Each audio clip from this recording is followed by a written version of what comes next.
היי יוש וברוכים וברוכות הבאות לפרק נוסף ברילוקיישן זה בלב.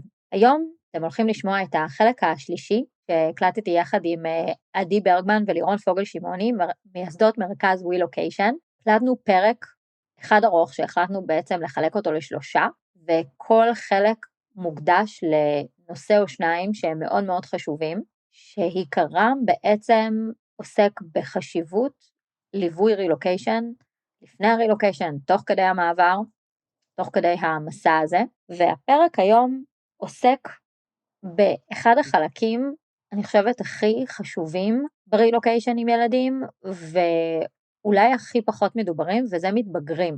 איך להבין את המתבגרים שלנו, איך לתווך להם מעבר מהסוג הזה, איך לעזור להם ולנו להתמודד עם המסע הזה של הרילוקיישן.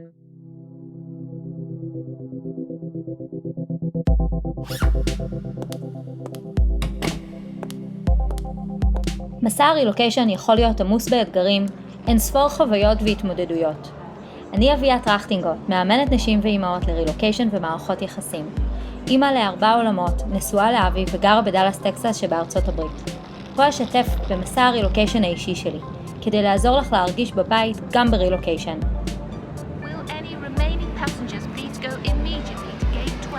כי רילוקיישן זה בלב. הפודקאסט בחסות פספורט רילוקיישן מבית דיוויד, ביטוח בריאות מחליף קופת חולים לישראלים בחול, ביטוח עם פוליסה פשוטה בעברית, שירות לקוחות זמין בעברית ואנגלית 24/7, וכיסוי נרחב בכל מדינה בעולם. והגענו לזרוע האחרונה שלנו, שזה מתבגרים, שזה לדעתי, רק לזה צריך להקדיש פרק שלם. טוב, מתבגרים, אני אתחיל מהמינוח המקצועי. מתבגרים, המשימה ההתפתחותית שלהם זה ספרציה ואינדיבידואציה. זאת אומרת, הם נמצאים בשלב הקריטי של בניית הזהות העצמית, בנפרד מאיתנו ההורים.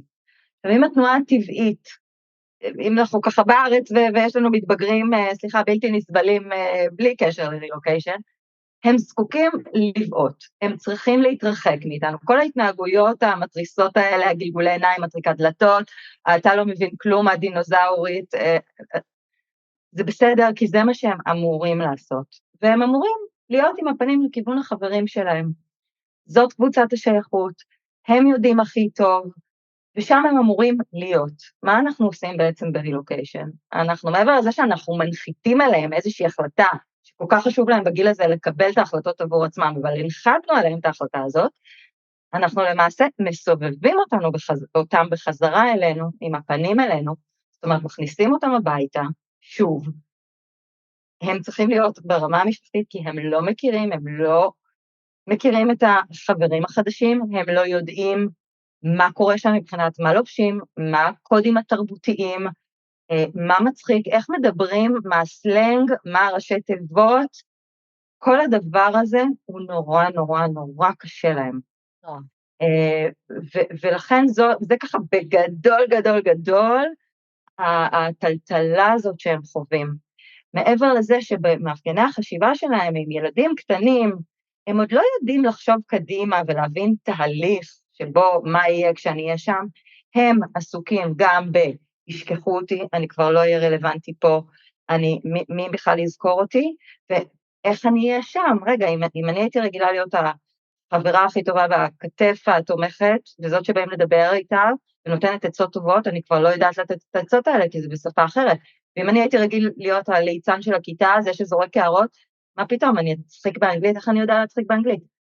אז כל המקומות האלה, כל הזמן מטרידים אותם במחשבות, ולכן ההתנגדויות האלה שאנחנו לרוב נחווה, גם אם יש מתבגרים שהם בעד, ונורא רוצים את החוויה הזאת, בדרך כלל זה יגיע וחשוב להבין מה עובר עליהם. זה ברמה שאני החזרתי את הבן הגדול שלי לארץ באמצע כיתה ט'. ואז היו שנים נוראיות, זה הקורונה, והוא לא הכיר אף אחד ואי אפשר היה להכיר, ובאמת אני אמרתי מה עשיתי, אבל אחרי שלמדתי לעומק אימון מתבגרים, ניגשתי לה ואמרתי לו, אני כל כך מצטערת, אני בכלל לא הבנתי מה עובר עליך וכמה זה קשה, כמה זה קשה. אז המקום הזה של לתת להם... שזה אגב גדולה לבוא, כאילו... וואו, זה היה ממש... לבוא ולהתנצל בפני הילד. לגמרי, זה אחד הדברים שאני הכי למדתי לעשות בתור אימא, זה כולנו עושים שגיאות וטעויות, ואני חושבת שהחוכמה היא לדעת לתקן. זה ככה בסוגריים, אבל אם נחזור למתבגרים, גם אם יש לנו יחסים נורא טובים בבית, ויש לנו פתיחות, ואנחנו מדברים על דברים, יש משהו במרחב מוגן, בעיניים טובות של מישהו אובייקטיבי וחיצוני, שמחזיק עבורם, שמאפשר להם לאוורר, קודם כל את החששות שלהם, את כל הדברים האלה, את כל הדוגמאות האלה שנתתי, הם נותנים את זה בחדר האימון, הם מדברים על זה, הם מגיעים נורא נורא בקשיחות מחשבתית, ואנחנו תוך כדי התהליך האימוני, עובדים על הגמישות הזאת, על לדבר את מה קשה לי, ממה אני מפחד, וממש לפרק את הקשיים, קושי אחר קושי, ואז אנחנו מלווים אותם גם אחרי, עם הרבה עיניים טובות, עם הרבה שימוש בחוזקות, אם דיברנו קודם על להזכיר לעצמנו מי אנחנו, בתוך המעבר הזה, הם גם ככה לא מבינים את עצמם בגיל ההתבגרות, כי הם כל הזמן משתנים, כמו שאמרת, כל יום הם קמים אחרת. זה שנייה להתפקס איתם מי הם בתוך תהליך השינוי הזה, וזה נורא קשה לעשות את זה בגיל ההתבגרות. אבל אני חושבת שזה אולי התהליך הכי מעצים, הכי מהיר גם, כי מתבגרים הם ככה תופסים נורא מהר ומיישמים נורא מהר, זה תהליכים מהממים ומעצימים, ושכל כך תורמים להסתגלות שלהם אחר כך, ולהתגבר על האתגרים האלה שיגיעו, ויש המון המון אתגרים. אז זה באמת, אני חושבת שזה must, אם המתבגרים רוצים, שוב, זה תלוי רצון, לשאול אותם אם הם זקוקים לדבר עם מישהו, ולפעמים זה יכול להיות תהליך של כמה פגישות, והכל בסדר, זה לא חייב להיות עכשיו משהו ארוך ומתמשך, זה ממש לפי הצורך, אבל הוא חשוב מאין כמותו. אבל כאן יש לי שתי שאלות. אחד, המתבגרים לא בטוח, זאת אומרת, יש לי איזושהי מחשבה שאולי המתבגרים, חלק גדול מהמקרים לא ירצו, ואז בעצם השאלה היא עד כמה אני דוחף. עכשיו, להכריח ילד לעשות משהו שהוא לא רוצה זה בטוח שלא, אבל כאילו עד כמה אני אומר לו, עד כמה אני דוחף, זאת אומרת, עד כמה אני מה שנקרא אוכלת לו את הראש הזה, זה אחד. שתיים, אנחנו גדלנו בדור שהרבה מאוד דברים, המילה חוצפה הייתה מאוד נוכחת בשיח, ודווקא המתבגרים, לגיטימציה שלהם להתנהג בצורה שנופלת תחת ההגדרה של חוצפה, היא חלק מתהליך הספרציה המאוד טבעי שהם אמורים לעבור. וזה, אני כן הייתי שמחה אם ניתן איזה שהם כללי אצבע, או איזה שהם יכולות לקרוא מפה להורים, איפה אנחנו כאילו, כי בסופו של דבר אנחנו כן ההורים שלהם, ואנחנו כן צריכים מצד אחד לאפשר להם תהליך ספרציה טבעי, שזה בעיניי כבר כאילו לא בהכרח קשור בהכרח לרילוקיישן. לא, בכלל לא. גם לאפשר להם תהליך ספרציה בריא, אבל גם בסופו של דבר אנחנו ההורים שלהם, ואנחנו כן צריכים גם להיות שם בשביל כן לסרטט קווי מתאר של אתה שומע שנייה, חיים בלב, את הגבול הזה אתה לא חוצה. אז כן, אז... זה כבר יותר קשור לעולמות של ההדרכת הורים אז, נכון.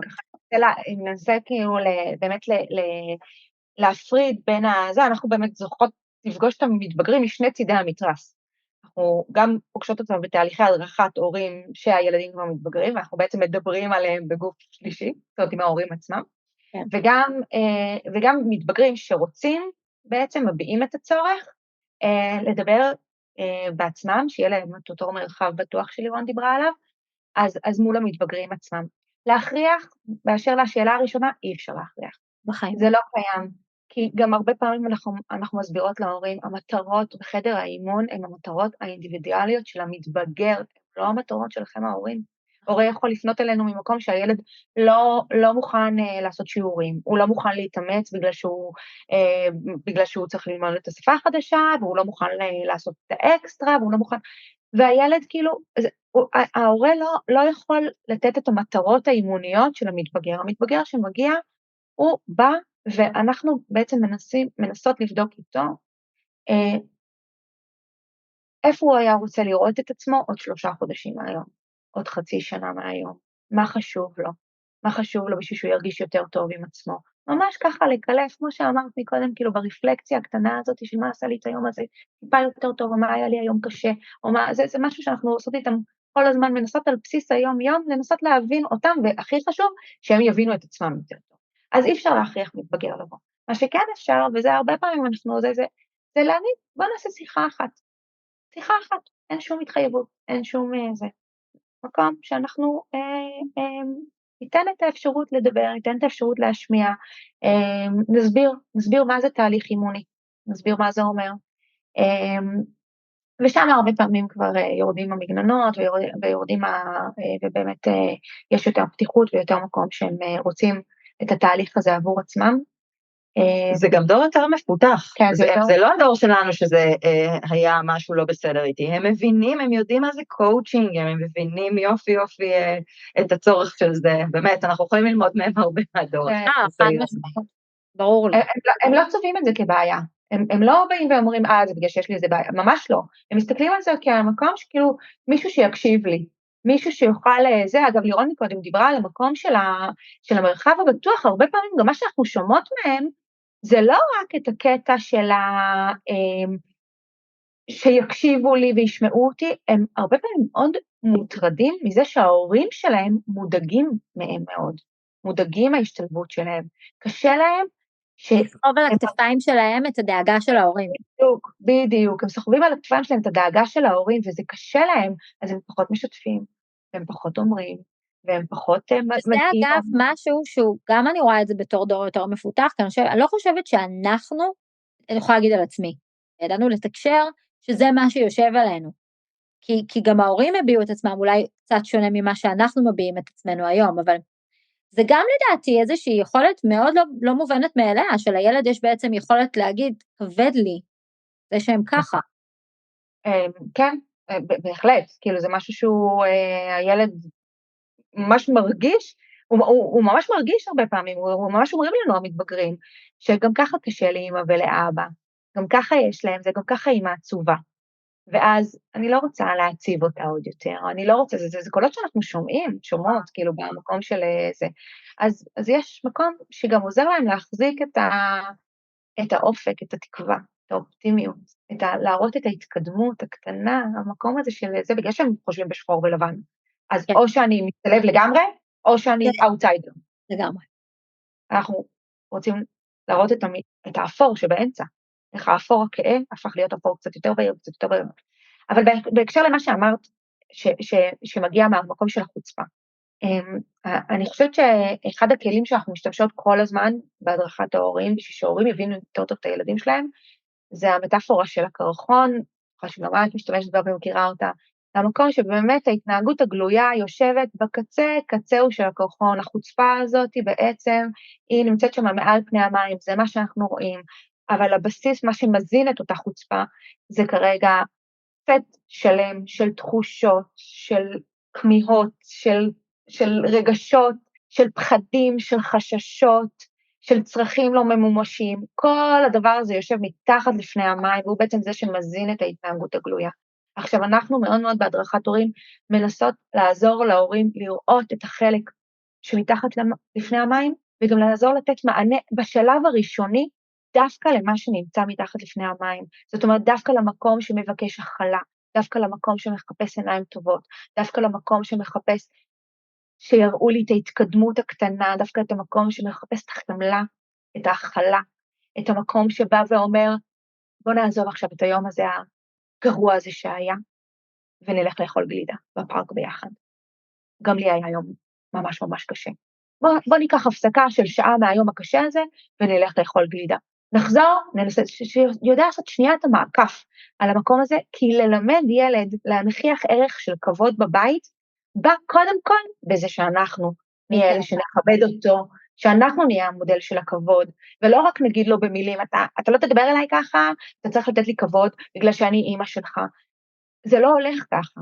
זאת אומרת, זה לא הולך ככה כבר בדור שלנו, זה אולי ככה הלך בדור של ההורים שלנו כלפינו, שההורות הייתה באמת משהו שהוא היה קצת אחר, אבל כשאנחנו נותנים לילד כבוד, הוא בסוף ייתן לנו גם את הכבוד בחזרה, ויש כל כך הרבה דרכים ללמד ילד, שבבית שלנו מדברים בכבוד אחד לשני, וללמד ילד ויסות רגשי, וללמד ילד איך אפשר לעשות, איך אפשר, גם כשאני מאוד מאוד סוער וגדוש ועמוס רגשית, לדעת לבטא את עצמי בצורה אחרת, לדעת להסביר את עצמי, זה משימת חיים, זה משימת על כל גיל ההתבגרות, זה גיל ההתבגרות, זה נגמר בגיל 25, ולא נשכח שהחלק הזה במוח מתפתח, מסיים להתפתח רק בגיל 25, ועוד קצת. החלק שיודע לבסט את הכעסים, שיודע לבסט את הרגשות, אז יש לזה זמן, כאילו, באמת, כאילו, ההורים אנחנו אומרים, יש זמן, אנחנו במרתון, אנחנו לא באיזשהו ספרינט של 100 מטר עכשיו עם הילדים שלנו. אפשר ללמד אותם כבוד, אפשר ללמד אותם את כל הערכים שחשובים לנו בבית, בוא ניתן את תשומת לב ההורית, את ההתייחסות ההורית, לחלק שמתחת לפני המים. שם הם יירגעו, שם הם יהיו במקום שזה, שם הם יקבלו את ההרגשה שהם אהובים ללא תנאי, שהם רצויים ללא תנאי, שיש להם מרחב בטוח בבית, שמאפשר להם להיות הם על שלל ההתמודדויות שלהם, על שלל הרגשות שהם חווים כרגע, ומתוך המקום הזה באמת נבנה האמון בתוך מערכת היחסים, ואז גם ההשפעה בתוך מערכת היחסים לכיוון באמת של הערכים של הכבוד, והערכים של איך מדברים בבית, ואיך מביעים את זה, את חוסר שביעות הרצון שלי, וככה הלאה וככה הלאה. ובטח שנוסיף את גיל ההתבגרות, נוסיף רילוקיישן על גיל ההתבגרות. כן. שם אנחנו צריכים להיות באקסטרה חמלה, ובאקסטרה אמפתיה, ובאקסטרה הכלה, לתוך הסיטואציה הזאת, כי יעלו התנהגויות כאלה, אתם הבאתם אותי לפה, הרסתם לי את החיים, שומעים את זה המון, אנחנו צריכים לא לקחת את זה אישית, ולהבין את המקום הזה שלהם. וגם להיות במקום, והנה שוב כאן נכנסת בעצם הסינרגיה, וכמה זה חשוב לעשות שזה לא תהליך אחד על נושא אחד, כי אם בעצם אני נמצאת באיזשהו מקום שזה סדוק אצלי, שאני חושבת שיט, אולי באמת הרסתי לו את החיים, שם יהיה לי נורא קשה לשדר שם ביטחון, את אותו ביטחון שהילד שלי צריך. אז בעצם בעת ובעונה אחת, נורא חשוב שאני גם אהיה במקום מספיק בטוח עם עצמי על זה של גם להיות שם כאבן תומכת לילד שלי, כקיר תומך לילד שלי, על זה שכאילו אני מבינה בראש שכרגע הוא נורא ניסר, הוא זקוק לי במקום שמכיל אותו וחומל עליו, וגם במקום מספיק חזק אצלי של כאילו, שלא יערער אותי, שכרגע זה המשימה שלקחנו על עצמנו ואנחנו בטוחים בה. האם בעוד 30 שנה נחשוב אולי זה היה טעות? יכול להיות, אבל אנחנו לא יכולות להתחיל את החיים מהסוף. היום ברגע זה אנחנו שלמים ממה שעשינו, וגם פה צריכה להיות איזושהי עבודה, כאילו להיות במקום מספיק בטוח בהיבט הזה, כדי שנוכל לשדר לילדים שלנו באמת ביטחון, כי הם מזהים מאוד בקלות שאין שם ביטחון. משהו שרציתי להוסיף, ואני חושבת שבזה אנחנו נתכנס, זה שעם הילדים שלנו נורא קל, המתבגרים, שאנחנו נוריד מסך. כלומר, בגלל שהרבה פעמים לנו קשה נורא להתחיל ולספוג את החוצפה ואת כל ההתנהגויות האלה, הרבה פעמים עלול להיווצר שם איזשהו מצב של כאילו, טוב, אני אניח לו לנפשו. שיהיה בעניינים שלו, אני עוזבת אותו. וזה משהו שנורא חשוב, לא להפסיק לנסות. וזה קורה לי. אסור. בגלל שברגע שאנחנו מפסיקים לנסות, הילד פשוט מקבל את המסר של ויתרו עליי. הוא נשאר לבד עם כל התחושות הקשות האלה, הוא פשוט נשאר בודד במקום הזה, כשקשה לנו, אבל מישהו, תמיד הנוגדן לתחושה של לחץ ושל בדידות, זה אהבה, זה ההרגשה שאני רצוי, שאני אהוב, שאני נחוץ בבית שלי, זה הנוגדן של כל הדבר הזה, ברגע שאני מרגיש את זה, אז אני יכול להתחיל להוריד קצת את מפלס הלחץ, את מפלס המתח, את המפלס של הקולות האלה, שכל הזמן, כמו במכונת כביסה, הם מרגישים אותם בתוך הראש שלהם. אי אפשר לוותר עליהם, זה אסור לעשות את זה. ומשהו שאני תמיד אומרת, גם אני למתאמנות שלי, זה שאתם תמשיכו לנסות, בסוף, אחרי שבועיים של ניסיונות, 3 שבועות של ניסיונות, יש שם משהו קטן שהוא ישחרר לך. כאילו, הנה אני יכולה להגיד שאחד המתבגרים שלי, שהיה הבייבי שלי, זאת אומרת, הילד שתמיד, לכל אחד, יש את הילד האחד הזה, שאם היה יכול לבחור להיכנס חזרה פנימה לבטן, הוא היה בוחר, הוא זה. והוא כבר מזמן לא נותן לי ללטף אותו, אני צריכה לבקש, הוא גם הליטופים, גם כשהוא מרשה, זה למאית השנייה, וכאילו, אני לא יכולה לקרוא לו בשם חיבה, זאת אומרת, יש שם את כל הגיל ההתבגרות, וזה הולך ומסלים, אני רואה שזה מסלים, הוא היה הילד שאני הייתי שוכבת איתו כל ערב במיטה, לא 7 שעות, 20 דקות, היינו שוכבים במיטה כל ערב, מדברים על היום, תמיד הרגשתי שהוא צריך קצת יותר, והמון זמן כבר הוא לא הזמין אותי, ואני כבר גם קלטתי שכשאני מציעה הוא לא זורם, ופתאום, בערב שבת, הוא ביקש ממני שאני אשכב איתו, ויותר מזה, הוא עזר לתקתק את כל אחרי הארוחה וזה, כדי שאני יגיע אליו, כאילו, והנה, כאילו, אז ברור, לקחתי את זה ב8 ידיים, כמובן. אני חושבת שכאילו מה שכזה מאוד עוזר, זה לשים כל הזמן, מעל העיניים שלנו, שזה התפקיד שלי, זה התפקיד שלי, זה התפקיד שלי, אני לא נוטשת עמדה, זה התפקיד שלי, וכאילו, הילדים שלנו, כאילו זה כזה קצת רגשי להגיד, אבל בסופו של דבר הם עוזבים את הבית, אין לנו, ההזדמנויות הולכות ונגמרות, זאת אומרת, ההזדמנויות שלנו לתת להם את התיק הזה, את הסל כלים, את האהבה, את כל הדבר הזה שהם יצאו איתו החוצה לעולם, זה באיזשהו שלב, זה מתפרס על פרק זמן, שבסופו של דבר הוא לא מאוד ארוך. הוא לא מאוד ארוך, והוא המצע שלהם לכל החיים אחר כך.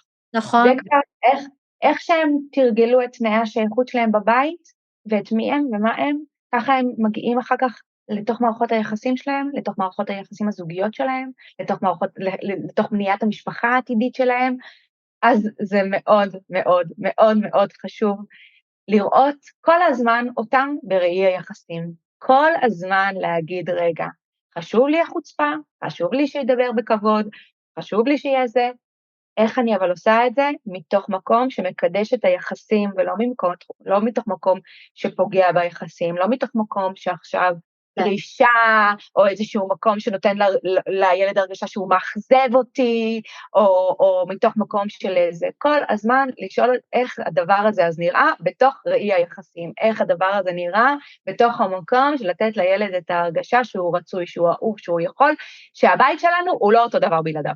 וואו, תודה רבה עדי ולירון, וואו, כיף ומעניין ומפרה מאוד מאוד מאוד. גם לנו איתך, יאו, איזה מקסימה את, איזה כיף שיצאנו לעשות את זה, ממש. אני רק אגיד שאפשר למצוא אתכם באינסטגרם, נכון? WeLocation, גם אני אניח את הלינק לאינסטגרם שלכם בתיאור של הפרק, וזהו, ושם... ובאתר שלנו, כמובן, יש לנו אתר WeLocation.live. מעולה, איזה יופי. יאו, איזה כיף. אביה, איזה כיף שהרמת את הכפפה הזאת, ואנחנו לגמרי הצלחנו, נכון, הנה בסדר, היה שווה לחכות, היה שווה לכולנו.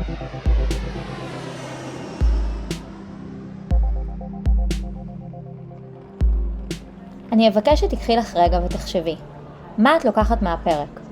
תרגישי חופשי לשתף אותי בתובנות ובמחשבות, כמו גם לשתף חברות שיכולות להתערם מהפודקאסט. תודה רבה, וניפגש בפרק הבא של רילוקיישן זה בלב. Will any remaining passengers please go immediately to gate 12, where the flight is now closing?